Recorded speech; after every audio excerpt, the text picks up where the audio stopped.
Now we classify the hypertension according to its etiology. Hypertension have two forms.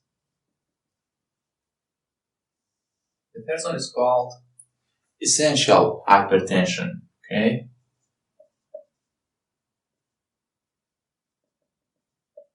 Essential hypertension, or has another name which is called idiopathic hypertension or primary hypertension. And the second one is what? Secondary hypertension.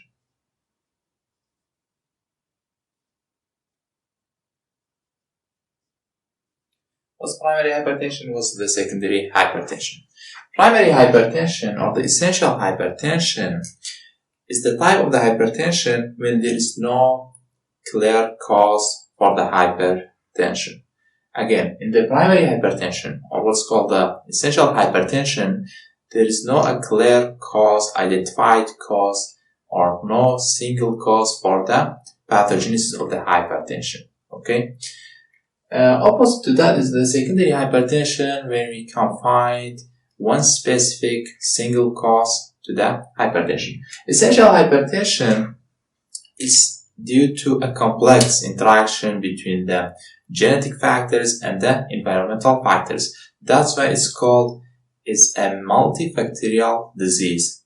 Essential hypertension is defined as the multifactorial disease in which there is multiple genes and multiple environmental factors all are interplayed with each other to cause the essential hypertension. Again, in the essential hypertension, we cannot find a single clear cause for the pathogenesis of the hypertension. We have many genes involved in the hypertension and many environmental factors. Again, both groups of the genetic factors and the environmental factors work to cause hypertension. In the secondary hypertension, we have a clear cause of the hypertension. For example, if someone have a tumor, renin-secreted tumor in the kidney, this patient is secreting a large amount of the renin, and the Renin-Angiotensin Aldosterone system will be very, very active. In this patient is with the secondary hypertension caused by the renin-secreting tumor, if you remove the tumor, there's a very big chance that the hypertension is cured. Okay, so by the removing of the secondary condition, we can remove the secondary hypertension. Or for example, someone have thyrotoxicosis, hyperthyroidism. Again, hyperthyroidism is another cause of the secondary hypertension. And when we treat the hyperthyroidism, the secondary hypertension maybe disappear. So, the essential hypertension is caused by what? By multiple genes and affected by multiple environmental factors. This is multiple genes, or we can say there is a genetic predisposition and multiple environmental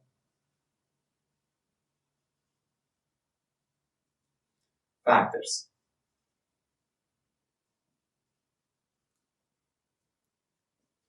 Okay, but in the secondary hypertension, there is one single well-defined cause. Okay, we have what? We have well-defined cause for this hypertension. In the essential hypertension, usually it's not curable. Essential hypertension, we cannot be cured. Why? Because we have multiple genes involved and multiple environmental factors. For example, if someone have genetically designed to have a more powerful cardiac output, and these genes are activated by the environmental factors, this person with aging will have higher cardiac output. And at this time, we cannot remove all the cardiac output as we remove the secondary cause for the secondary hypertension. Okay, so this is essential hypertension, cannot be cured. Or someone having more reactive smooth muscle in the arterioles and the blood vessels, this person have more powerful vasoconstriction. Can we remove the smooth muscle of the arterioles, or can we, for example, if someone have more alpha-1 adrenergic receptors in the smooth muscle, can we remove this alpha-1 receptors in the smooth muscle? No. So we cannot cure the essential hypertension. It's not curable. But the secondary hypertension may be curable, at least in the early state of the disease, if the secondary cause is properly removed. The secondary hypertension may be resolved, and it may be curable. Not all the time, but many cases are curable. Okay? In the essential hypertension, patients need lifelong therapy. So you have lifelong, of course, with current medical care, we treat the hypertension with the pharmacological agents. So patients need what? Lifelong drug therapy. But in secondary hypertension, may not need lifelong therapy.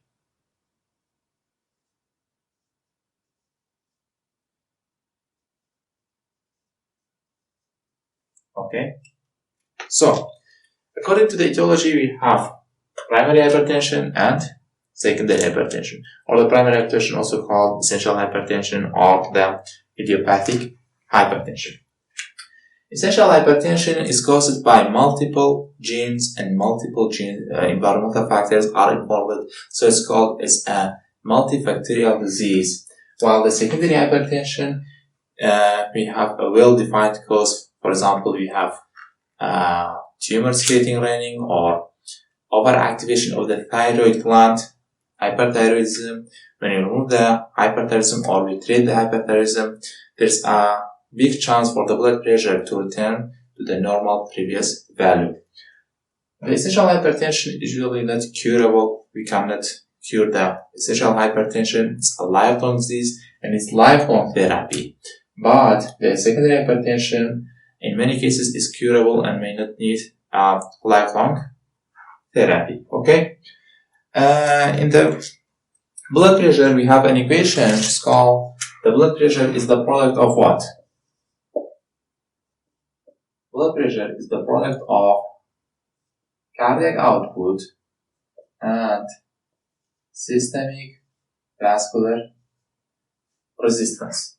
So any factor, cardiac output is primarily controls the systolic blood pressure, and this systemic vascular resistance are always called the total peripheral resistance, as primarily controls the diastolic blood pressure, as we explained in the physiology of the blood pressure regulation.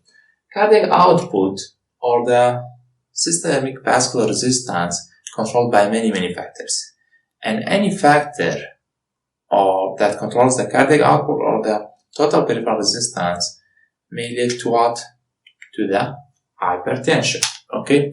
In essential hypertension, usually many factors that control the cardiac output and the systemic vascular resistance are altered, and these alterations are small changes of these physiological parameters led to essential hypertension. Okay, let's talk in detail about this equation.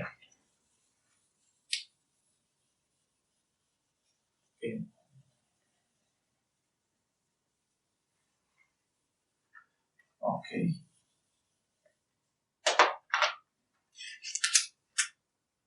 Blood pressure is the product of what? Cardiac output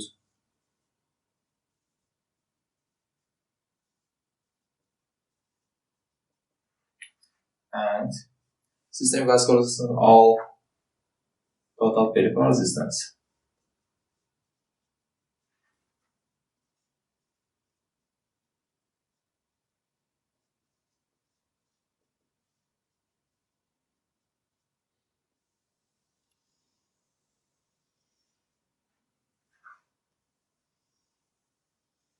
Okay, any factor that controls the cardiac output may be affected in hypertension, and then toward hypertension.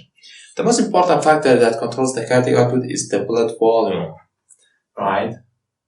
We have what? We have blood volume. When the blood volume is more, venous resistance to the heart is more, cardiac output is more, and so the blood pressure, especially the systolic blood pressure, will be more. And the blood volume is mainly depends on the sodium level in the circulation, intravascular sodium level, and again it's regulated by what? Mineralocorticoid hormone level. Mineralocorticoid is secreted by the zona glomerulosa of the adrenal gland and increase sodium and this water reabsorption in the kidney. Also we have natriuretic peptides.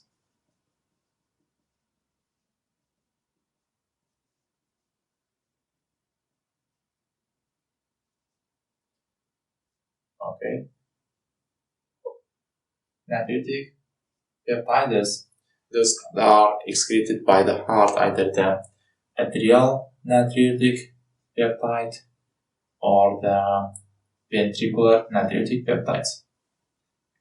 Sodium level in the circulation is either controlled by the mineralocorticoid, which increase the sodium and this water absorption, or the natriuretic peptide is adrenal natriuretic peptide or ventricular natriuretic peptide, which increase or enhance the sodium excretion in the kidney, and this lowers the blood volume. When the mineralocorticoid increase the blood volume, and again more sodium level, for example from the sodium intake, increase the blood volume and thus increase the cardiac output.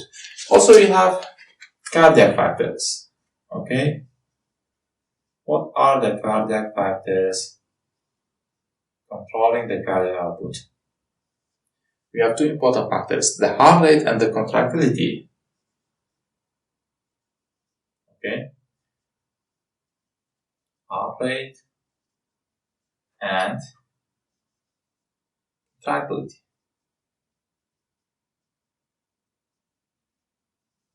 Okay, any factor that increase the heart rate will increase the cardiac output and thus increase the blood pressure. And also any factor increasing the contractility increase the cardiac output or increase the systolic blood pressure. For example, if someone have more beta-1 receptors in the heart, in the AV node or in the myocardium, more norepinephrine and epinephrine will work on this beta-1 receptors and the cardiac output will be more. And we cannot remove the beta-1 receptors from these cells, so this may lead to essential hypertension. Or any factor increase the sodium level or the mineralocorticoid level or lowers the natriuretic peptides in the circulation may lead to lead to essential hypertension. Then you have factors involved in the regulation of the systemic vascular resistance. For example, we have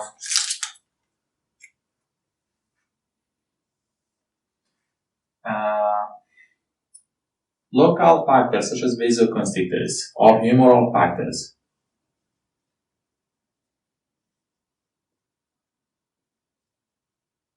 Humoral factors like what? First you have vasoconstrictors.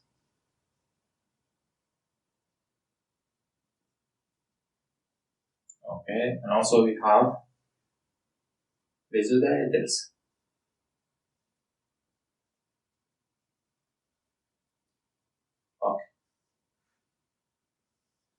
Vasoconstrictors, which leads to the constriction of the arterioles and other small arteries, increase the systemic vascular resistance and thus increase the diastolic blood pressure.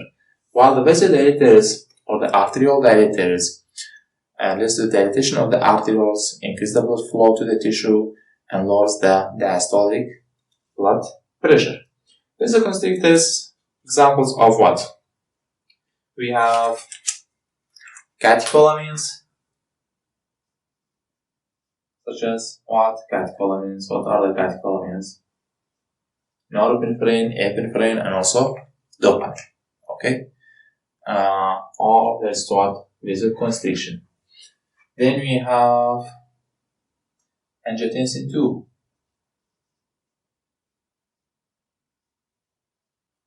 Angiotensin 2 is a very, very powerful vasoconstrictor. It's even much more stronger than the epinephrine or norepinephrine in vasoconstriction. Then we have, what are other vasoconstrictors? We have endothelin.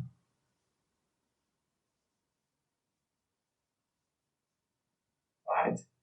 Endothelin, which is a very strong vasoconstrictor, works locally secreted by the endothelium cells and leads to the constriction of the smooth muscle of the small arterioles. Then we have thromboxane A2,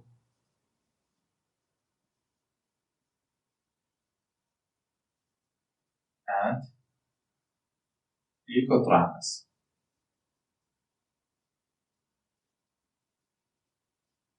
Right?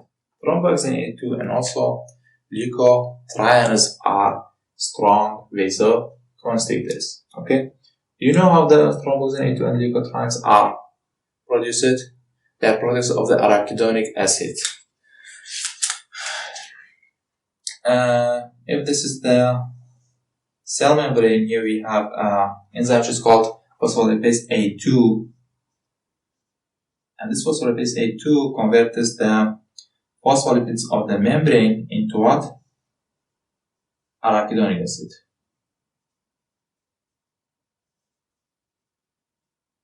And this arachidonic acid goes to the lipoxygenase pathway to produce, this is the lipoxygenase pathway to produce leukotrienes,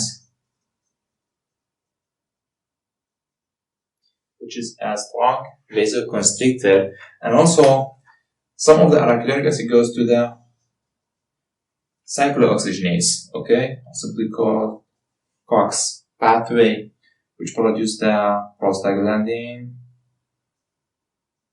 G2, then prostaglandin H2, and then to produce what? Prostaglandin I2 of the thromboxane A2. Okay, and prostaglandin D2, prostaglandin E2, and also prostaglandin F2. Okay, thromboxane A2 is a very strong vasoconstrictor. Also, the leukotrienes are strong vasoconstrictors. But prostaglandin I2 and prostaglandin D2, E2, and F2 are what? They are vasodilators. Okay? So you can say other prostaglandins than the thromboxane A2, they are vasodilators. Okay? Thromboxane A2 is the vasoconstrictor, leukotriene also vasoconstrictor, but other prostaglandins, prostaglandin I2, E2, D2, and F2, they are vasodilators. Then we have a very powerful vasodilator which is called nitric oxide.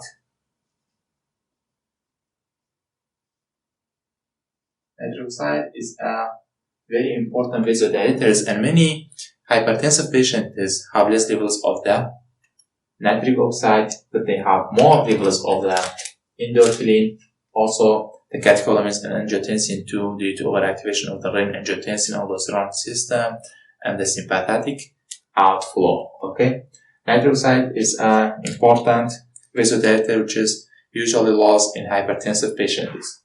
This is maybe one of the mechanisms or one of the genetic factors which we may say essential hypertension is multiple genetic and environmental factors cause the pathogenesis These genes are what? These genes are encodes for specific proteins, enzymes, and products of the cellular products. One of them may be, for example, nitric oxide, okay, or the angiotensin 2, or the receptors for the angiotensin 2, okay. And another vasodilator is the kinase, is like the bradykinin.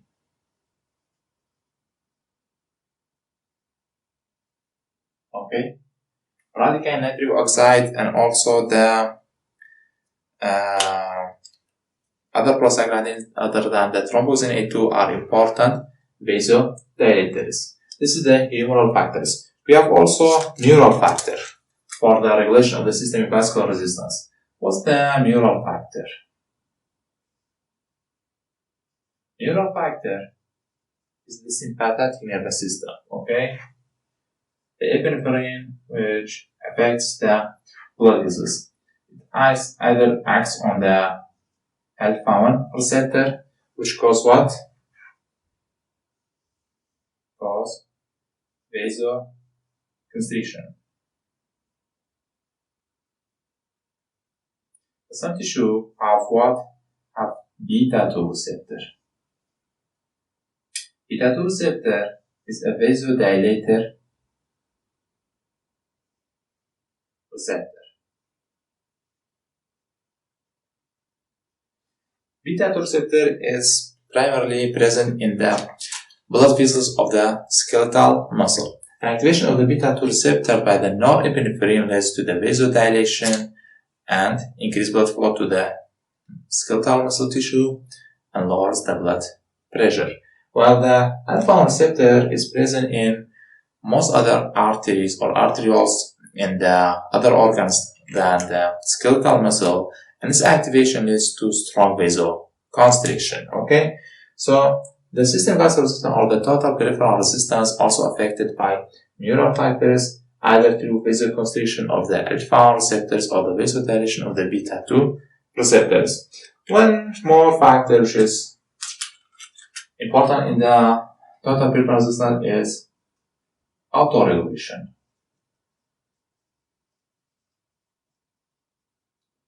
You know, many tissues have the ability to autoregulate the blood flow. Okay, when they don't need too much blood, they constrict the artery and arterioles, and when the demand to the blood supply is more, the arteries will dilate.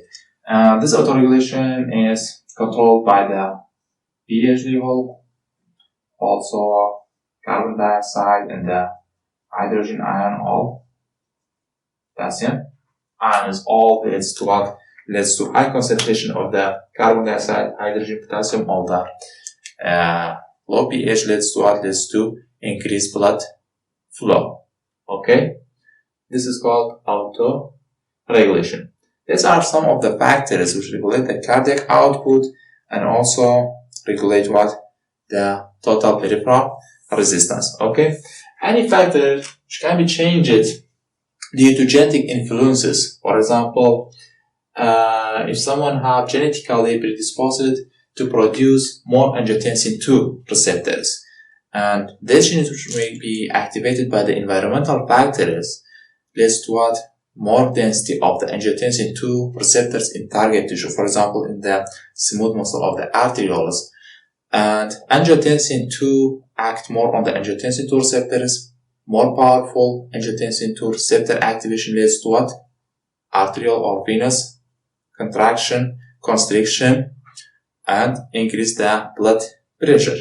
Or someone may have a genetic predisposition to produce less bradykinin, and when these genes produce less bradykinin, some effects of the vasodilator factors will be lost, and the systemic vascular resistance will favor what? Vasoconstriction, and this may have led to a high tendency of the hypertension, right? And essential hypertension, usually many of these factors are altered in such a way to cause the hypertension. That's why we say it's a multifactorial genetic and environmental disease. Okay. Because the angiotensin 2 and the renin-angiotensin system have a very important role in the pathogenesis of the hypertension, now we briefly focus on the renin-angiotensin aldosterone system. So we have a very simple diagram represents the renin-angiotensin aldosterone system. This is the systemic circulation, the liver, the adrenal gland, and here there is a nephron. Okay, and this is the juxtaglomerular apparatus that we discussed in detail in the lecture of the regulation of the blood pressure. When the blood pressure is low, the stage of this juxtaglomerular apparatus will be less, and this will produce the renin, which is an enzyme actually, goes to the systemic circulation, secreted in response to low pressure cells. Here we have baroreceptors sensing the blood pressure, and secondly, when this low blood pressure, glomerular filtration will be less sodium will reach the distal convoluted tubule, which is sensed by the macula densa. So again, the macula densa stimulate the apparatus to secrete the renin. Then this renin will go into the system circulation, and at the same time there is a protein which is secreted by the liver, which is called angiotensinogen.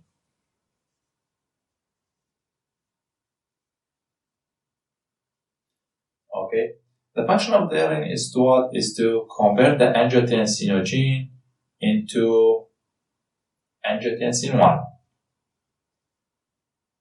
Okay, or let's say angiotensin 1. This angiotensin 1, when it passes through the small capillaries or the microcirculation of some tissue, especially the lung, will be converted into what? Into angiotensin 2. Okay, which is a peptide. The angiotensin 2 have many functions. For example, works on the hypothalamus in the central nervous system and cause what? Thirst. Right? Then angiotensin 2 works on the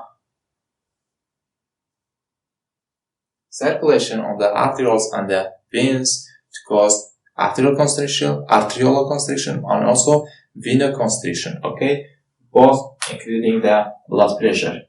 So vasoconstriction,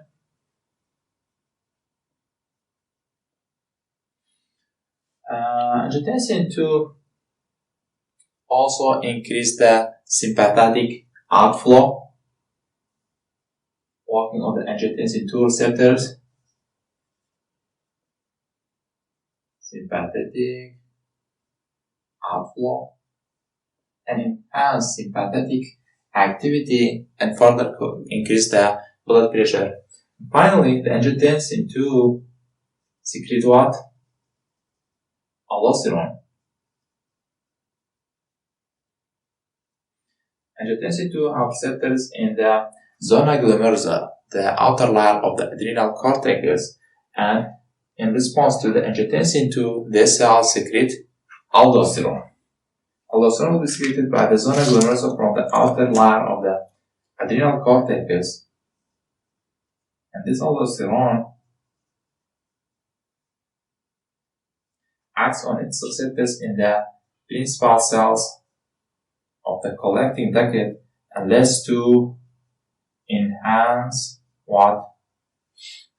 Sodium reabsorption and this water reabsorption. And here you have sodium. This sodium will be passed through these channels by the action of the aldosterone and then into systemic circulation. And also, of course, with the sodium, there's what? Water reabsorption. Okay, and the sodium and water increase the plasma volume, increase the venous arterium, increase the preload, stroke volume, cardiac output, and then the systolic blood pressure. Okay, this is a brief review of the physiology of the angiotensin aldosterone system. Any pathway or any part of the system when disrupted in by any cause may lead to hypertension. For example, renal artery stenosis. Okay, when there is a stenotic lesion in the renal artery, the blood flow will be less and renal perfusion is less. So this juxtaglomerular apparatus will be stimulated by the low blood flow, low blood pressure, and secrete more renin. Also, the glomerular filtration is less sodium will be filtered. The cells in the proximal convoluted tube will more efficiently reabsorb sodium when the sodium is less. And a very small amount of the sodium reaches the macrodensa, and macrodensa will more stimulate the granular cells to secrete the renin. Okay, so the renin increases and all the system will be amplified. Okay, renal artery stenosis is one of the causes for the secondary hypertension. Okay, but it's important in understanding the pathogenesis of the hypertension in general. Then, if there is a tumor here which secretes the renin, this tumor will lead to what? More renin, and again the system will be amplified. So, renin secreting tumors.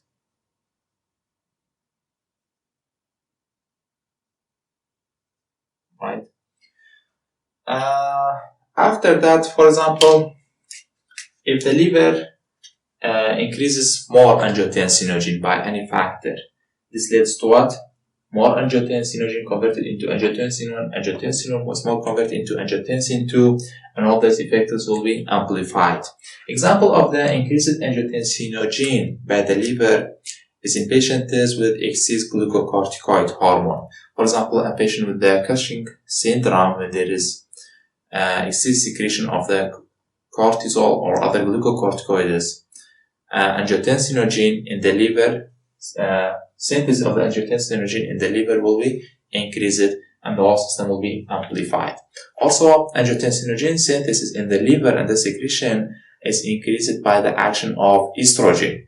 Okay, women who are taking estrogen pills for the contraceptive, especially when it's taking for more than 5 years, and those who are older than 35 years, these have more chance to secrete more angiotensinogen by the liver, and the system will be more active and may lead to hypertension. Okay, 5% of the women taking estrogen pills are eventually develop hypertension. Okay, and this is defined as the essential hypertension. Or if there is, for any cause, the angiotensin 2 receptor is more effective, more responsive to the angiotensin 2 in any target tissue, the action of the angiotensin 2 will be more and blood pressure may increase, leads to hypertension. And sometimes there is tumor secretes more aldosterone. Okay, this tumor generally is called Cohen's syndrome. If there is a tumor in the zona glomerulosa, it's called what? Cohen's syndrome. It's an example of the hyperaldosteronism. In these patients with the Cohen's syndrome, the level of the aldosterone will be increased, but the level of the renin either should be normal or less. So if you have a patient with high aldosterone and low renin, okay, in Cohen's syndrome, the aldosterone is more, the renin may be low or normal. This is a feature of the Cohen's syndrome. If the aldosterone is more, okay, it means more aldosterone is secreted, but the renin is low, okay, this is renin. When the aldosterone is more and the renin is less, it means the problem is in the adrenal cortex, okay, due to maybe a Cohen's syndrome, which is a tumor of the zona glomerulosa. But if the aldosterone is more, okay, when there is more aldosterone, and also the level of the renin increased, the problem should be in the kidney. Then any condition which impair the glomerular filtration rate, for example,